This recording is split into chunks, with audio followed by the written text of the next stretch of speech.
যাও যাও, হ্যাঁ। পারুলকে দেখে এলাম। পারুলকে দেখলি তো কি হয়েছে? পারুল শিমুলের সঙ্গে গায়ের মধ্যে আমি নিজের চোখে দেখে এলাম। হ্যাঁ, শালা গাঁজা খেয়েছে।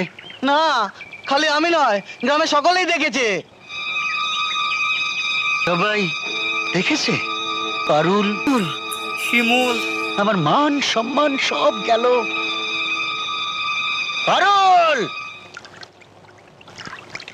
পারুল, এবার তুমি ঘরে যাও। তোমাকে ছেড়ে ঘরে যেতে আমার মন চায় না। কিন্তু মন না চাইলেও এবার তোমাকে ঘরে গিয়ে ঝড়ের সামনাসামনি হতেই হবে। ঝড়? হ্যাঁ, ঝড়।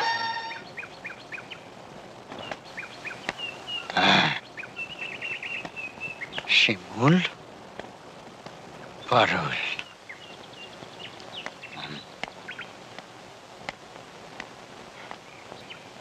দাঁড়া। কোথায় গিয়েছিলি? শিমুলের কাছে। কেন? ওকে মন ভরে দেখতে।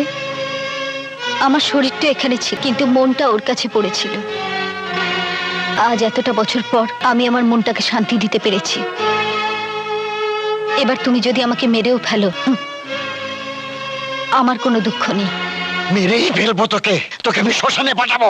আমার শরীরটাকে তুমি শ্মশানে পাঠাতে পারবে বাবা, আমার মনটাকে পারবে না। না, পারবো না। আরে সাগর মন্ডল না পারে কি? পারলে তুমি আমার মন থেকে শিমুলের নাম মুছে দাও।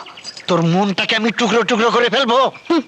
আমার ভেতরের কোনো কিছুই তুমি খুঁজে পাবে না বাবা, কারণ আমার সমস্ত কিছু শিমুলের কাছে। তাই তাহলে শিমুলকে শেষ করে ফেলবো। শিমুলের কোনো কিছুই তো তার কাছে নেই বাবা, ওর সবকিছু তো আমার কাছে। হ্যাঁ?